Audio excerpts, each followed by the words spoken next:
je m'appelle Hubert Coudal. Je suis né à Dax, sur les bords de l'Adour. Mon père était ouvrier et j'ai été élevé à Codéran, dans la banlieue de Bordeaux. Mon père ouvrier avait participé aux actions du Front populaire et dans cette ambiance, nous étions dans la famille naturellement résistants. Mon père l'était, j'ai découvert d'ailleurs à la Libération que mon père était lui aussi résistant à Bordeaux et une rue de Bordeaux porte son nom. C'est la rue Jean Coudal. Quant à moi, je voulais éviter d'être racolé par Pétain et sa clique qui envoyaient les gens de mon âge en travail obligatoire en Allemagne. Et je me suis réfugié dans le Pays basque, sur les bords du Gave, à Peyrehorade. Là, j'ai été recueilli par un couple de fermiers, Eugène et Eugénie, qui ont été tout à fait remarquables à tout point de vue, et en particulier pour faire en sorte que je ne sois pas en danger dans le cadre de l'époque, Mes premiers contacts de résistants ont eu lieu donc sur les bords du Gave, et les résistants que j'ai rencontrés étaient essentiellement des républicains espagnols. Ces derniers, pour la plupart, avaient été internés lors de leur fuite d'Espagne sous le régime de Franco dans des camps de concentration français, à Gurs en particulier, ou l'autre, comment s'appelait-il là? Bon, je ne me rappelle plus exactement. Mais enfin, ce sont eux qui ont donné l'exemple de ce qu'il fallait faire pour se débarrasser des Allemands qui bafouaient, piétinaient, bousculaient tout ce qui existait en France. Et je pense à ce titre à mes camarades du lycée de Toulouse, Guyot, Sauvegrin qui ont été fusillés. Je pense aussi à mon camarade Guy Pinsol du cours complémentaire Paul Lapie, qui un jour a été enlevé par les Allemands, qui a disparu, et ses parents sont morts sans savoir où il fallait déposer quelques fleurs sur les cendres de leur fils. Les premiers contacts ont donc été sur les bords du Gave. Dans ce groupe, il y avait des républicains espagnols qui étaient basques. Je dois reconnaître que la lecture, l'écriture n'étaient pas leur premier souci et que moi j'avais le bac. C'était en 1942, j'avais le bac. Le bac, ça ne s'appelait pas Mathelem à l'époque. Oui, ça s'appelait Mathelem. J'avais le bac Mathelem à l'époque et il m'avait appelé Bourrois. Bourrou c'est tête, et comme le basque est une langue agglutinante, la particule article c'est collé au nom, d'où Bourroua, tête là, la tête. Ça a été Bourrois était mon nom. Et je dois dire que quelques années plus tard, lorsqu'une Catalane m'a mis la main au collet pour devenir mon épouse, j'ai appris que Bourrou, c'était l'âne. En catalan. En catalan. Bourrou, c'est l'âne. Grandeur et décadence. Bien entendu, j'ai dit tout à l'heure que j'étais réfugié à Peyrehorade dans une métairie et j'étais planqué au-dessus de l'étable dans une forme de grenier qui n'était accessible que par une échelle et une petite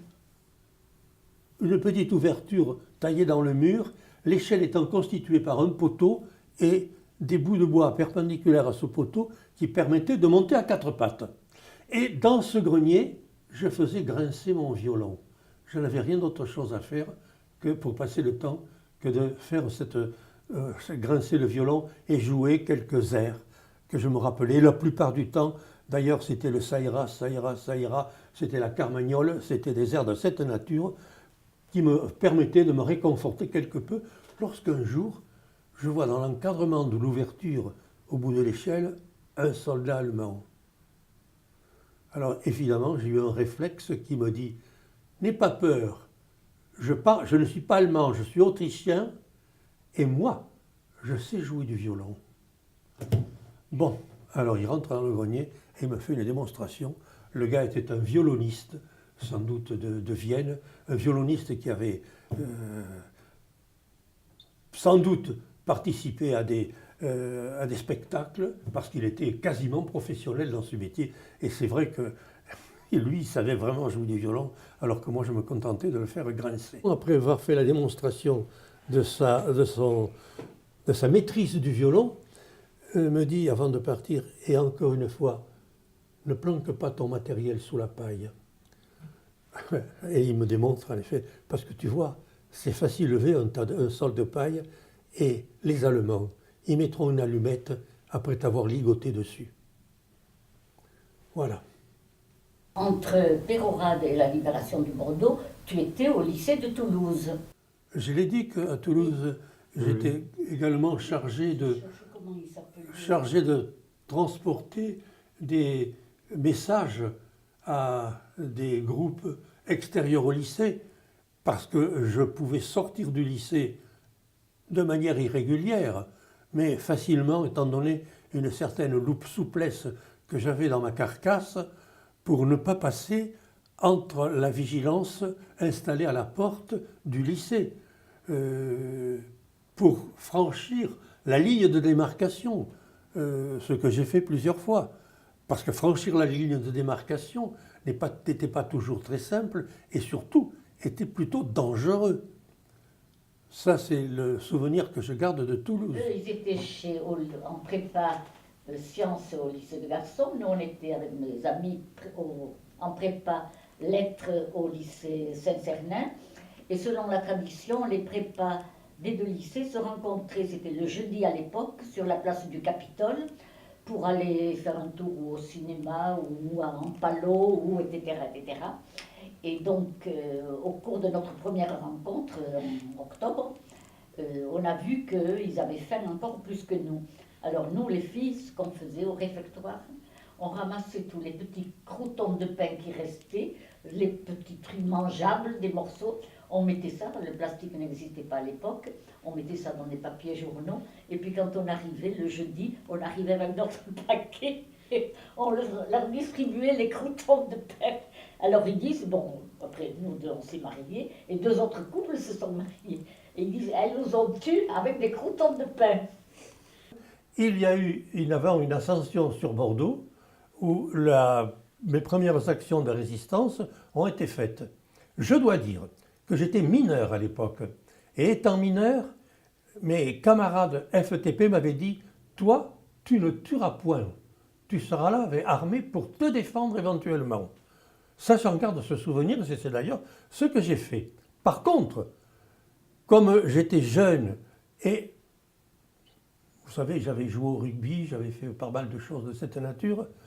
J'étais assez habile physiquement pour me glisser dans les endroits où il y avait une surveillance un peu plus aiguë qu'ailleurs et transporter des tracts, transporter des colis à des autres militants dont on m'avait donné les coordonnées. La montée sur Bordeaux, elle s'est faite en train, avec la complicité des cheminots du train qui, bien entendu, nous ont laissé à titre gracieux sans nous demander quoi que ce soit.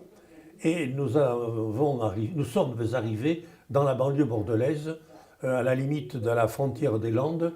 Et c'est à partir de là que les combats dits de la libération ont eu lieu pour la libération de Bordeaux. La première réaction que nous avons eue et les premières attaques que nous avons faites dans le cadre de la résistance ont été contre la milice de Pétain. Ça, c'est un premier point. Les souvenirs que j'ai de cette époque, encore une fois, je vous le dis, c'est d'avoir eu faim, peur et froid. Ça, il y a des souvenirs matériels, n'est-ce pas?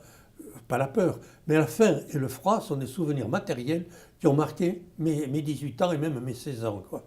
Parce que j'étais... Ah oui, Pétain. Mon père, comme je vous disais, était un militant ouvrier, laïque. Il ne voyait que par l'instituteur de l'école laïque. Et j'ai été reçu à l'école normale d'instituteur en 1940, à 16 ans. Et Pétain, quand il arrive vous voir, qu'est-ce qu'il fait? Il supprime les écoles normales. Inutile de vous dire que le papa, il n'était pas content du tout. Et c'est à partir de là qu'il est entré dans la résistance. Et quand on s'est rendu compte, quand on s'est rencontrés par nos groupes différents à la libération de Bordeaux, il m'a dit « Tu ne m'en as jamais parlé ». Et il a ajouté « Et tu as eu raison ». Je me rappelle à cette époque où notre groupe a été, enfin nous étions 4 ou 5, arrêtés par la milice de Pétain accompagnée de quelques Allemands. Et ma première réaction a été de fuir, et à toute vitesse. Et je me rappelle que l'un de mes camarades qui n'a pas pu fuir assez vite a tout simplement été abattu. Voilà. Ça, c'est quelque chose qui marque dans la vie. Et voilà pourquoi dire que j'ai eu peur. Dire que j'ai eu faim, mais je n'étais pas le seul. Tous les Français avaient faim à l'époque. Nous avions un rationnement de pain qui correspondait à ce qu'aujourd'hui je mangerais peut-être à mon petit déjeuner. Et encore, cette libération de Bordeaux a eu lieu donc en 1945, c'est ça, oui, enfin peu importe, et je dois dire que je garde le souvenir de l'enthousiasme des populations sur place qui nous ont accueillis le plus favorablement que l'on puisse penser, et nous en étions surpris, dans une mesure surpris, parce qu'il est vrai que j'avais quitté une ambiance plutôt maréchal Pétain qu'une ambiance résistante, pas dans ma famille, mais dans le cadre de la ville de Bordeaux, qui était proche, dans son ensemble, de Pétain et de sa clique. Le premier travail des autorités qui nous ont accueillis lorsque la libération fut faite a été de désarmer les FTP, de les mettre en caserne, ça a été mon cas, et je me rappelle de la caserne qui devait s'appeler Xaintrailles à Bordeaux, ou quelque chose comme ça, je ne me rappelle plus exactement, mais ça doit être un nom comme ça, et je n'ai gardé d'autres souvenirs que le brassard que j'ai eu à la Libération, que j'ai toujours présent, et auquel, comme vous le voyez ici, était accrochée la flamme rouge des FTP. Je pense que j'aurais des remords si je n'avais pas fait ça. Maintenant, dire que j'en suis fier, c'est autre chose. Parce qu'il y en a qui ont de bonnes raisons d'être beaucoup plus fiers que moi. Pourvu que l'on se vautre dans un plumard moelleux, une femme en vaut une autre, aucune n'en vaut deux. Maréchal, barre-toi, donne-nous la décale, la patrie renaîtra. Maréchal, maréchal, barre-toi.